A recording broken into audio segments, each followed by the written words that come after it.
you recording? Yeah. Oh, what's up everybody? We're back and we got a new project. So let's take a look.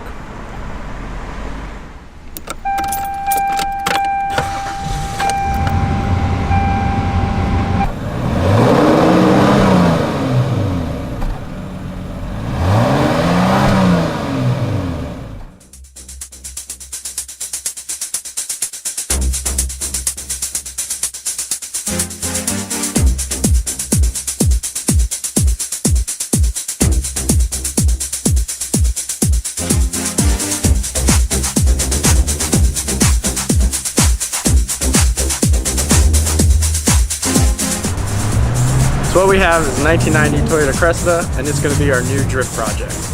So I wanted one of these for a while. I finally found one, decent price, decent shape. I kind of bought it because it was blue, and you don't see a lot of blue ones. But yeah. So but plans, trying to get as much track time as possible. Right now, first thing, I'm going to lower it a little so I can stop getting nosebleeds in it. Lower it. What else? I got a welded diff. Gonna go in soon. Got some wheels and tires, so it looks a little cooler.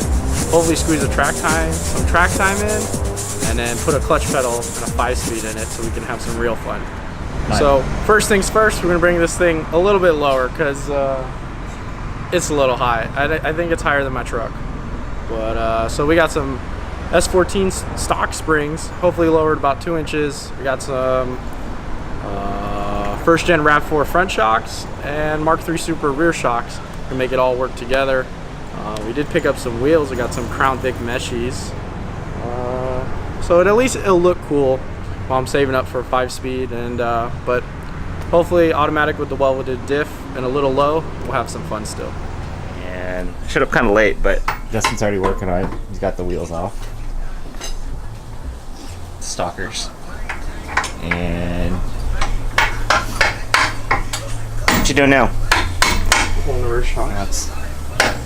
Get to the front yet? No, I gotta figure out how I want to do them. Hardware's pretty good, not too bad. That bolt looks really clean. One of those came out. You need a jack probably. Just gonna muscle it. All right, well, we'll pull the struts and we'll show you the fronts, or one on each side, front and rear, and show you what we're doing, what we're working with. Move your head. These ones aren't too bad. Coilover spring style in the rear. Front's what? Separate? No, it's like a whole assembly. I gotta decide if I want to pull the whole thing or try and do it in the car. Gotcha. Okay, we'll be back in a minute. So, Justin's whacking away at his new struts. We found out the S14 springs don't really sit nice into the perch, so I think we're going to have to take off the lower seat, which he's doing now, and remove the ones from the stock struts and put them on the new struts, so that way the spring fits better. Alright, I don't know if you guys can see it or not. It's kind of hard to get a good view of the tip of the shaft, but it has on this side a flat side and the other side is curved, whereas the top hats, they have a key. It's not a perfect circle, there's 2 flat sides, so in order to get the shaft inside the top hat, I had to sand down one and open it up, so there's one flat side now and the rest of it's a circle. So I'm going to do the same to the other side, and we're just hitting it with the regular file. So it takes me a couple minutes, but he's kicked. And Justin's still over there hooked up the spring compressor so we can separate that strut. So here's a little quick comparison. Justin has in his hand is the stock spring, and there's the S14 spring.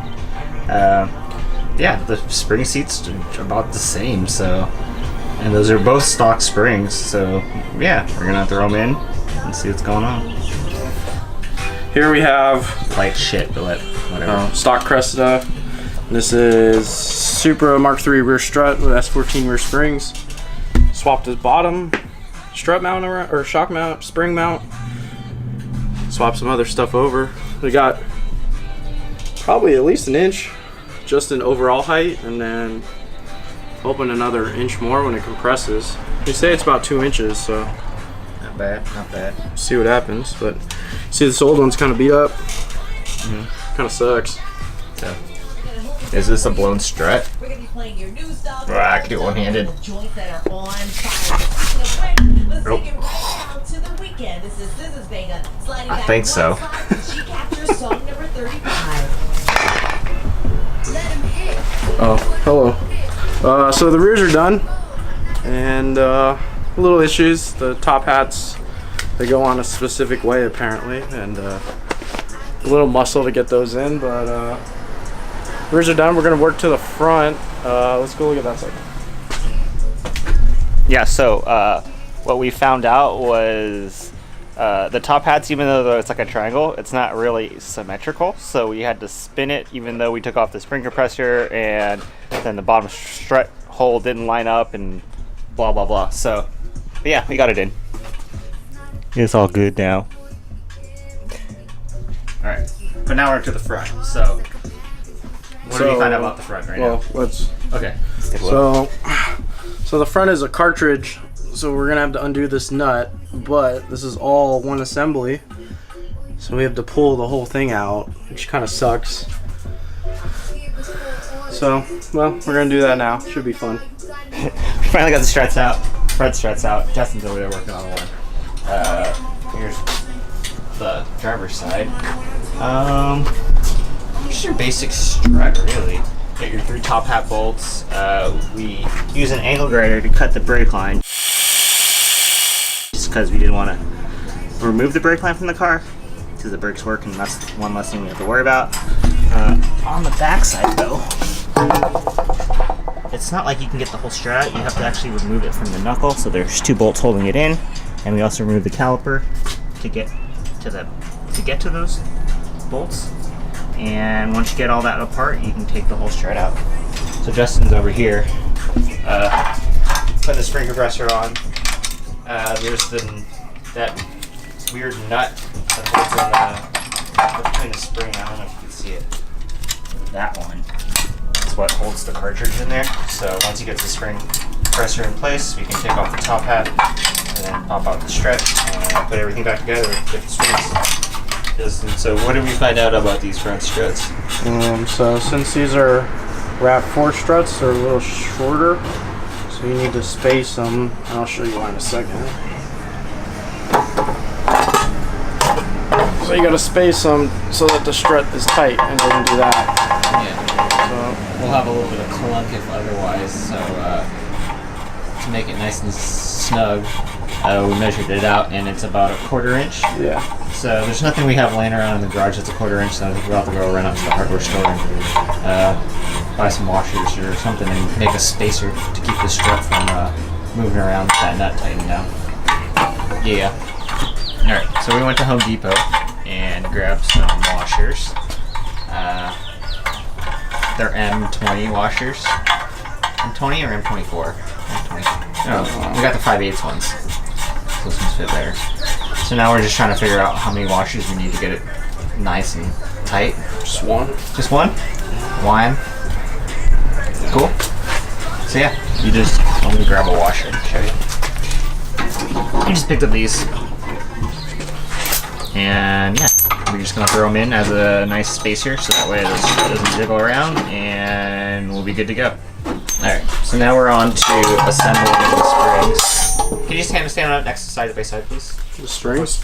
Yeah, I just want to see stock versus S14 springs. One less coil, a little bit shorter. But yeah, they look like they fit like they should as far as the size of the coils. So should fit nicely. We'll go ahead and assemble this and do a quick comparison. So we're hoping to have like some crazy kind of comparison with the springs and all that. But as Justin's holding it there, it's what, like a 1/2 inch lower? I can't tell because the heat shields are bent. Oh, gotcha. Yeah. We'll see. Yeah. So we got one done, and the plan is to do the other one and then put everything back together. I mean, look how much shorter the string mount is. So, well, we'll find out. Let's do the other one. Sweet. Okay. So Justin's just wrapping up the last wheel. We got the suspension back in. Now we're gonna put it on the ground, see what happens. Yeah, you can check out all the mismatched parts and see if it actually you know, works out. A lot higher than it was stock. Pull the jack stand? Yeah.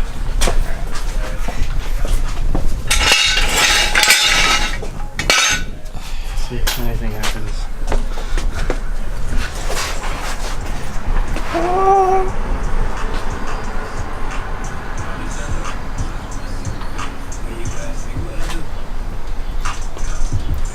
Same.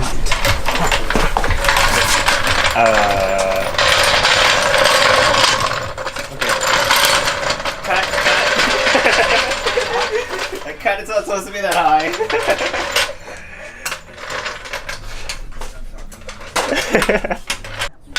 Sweet. Where's a good spot? What's a good spot? Let's do it from back here. Alright, I think the back leveled out. Ready? That's better. Alright, go for it. Here it goes. What's up? I need the other jack. Oh, you want this one?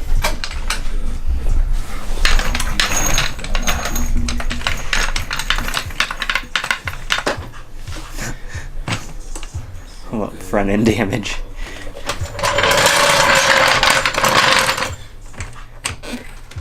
Oh, looks so good. Is it low? Ish? And it's gonna even settle maybe like another 1/4 inch-ish. Maybe. Dang. It actually looks pretty damn good. Cut a coil in the back. I knew it. Cut a coil in the back. I knew it should. It's a little boaty still, but I mean, it's not coilovers. Better. So. Sick. Now that it's on the ground, what do you think about it? I mean, it looks better. Does it? I think it should hold me over until we get a manual in it. But it's definitely not what it was, so I'm happy. Should we show them what it looks like? Look at it. Oh, ready? Ready? Go. Not bad for a bunch of mismatched parts. Well, Huey, once you leave the stage broker life, it doesn't become mismatched parts. See, Justin says I need to sell the Subaru. I didn't say the Forester. I said sell that one. The Outback. But it's like the Daily. You can have a Daily the Forester. fast Daily. Anyways, Eat your ham and cheese. give me a quick walk around.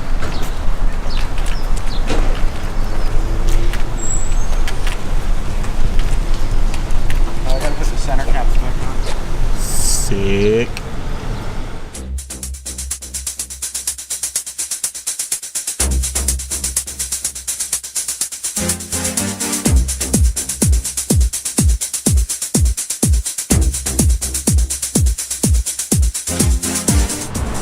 Alright, so we crossed the first thing off our list. We brought the Cressida down a couple inches.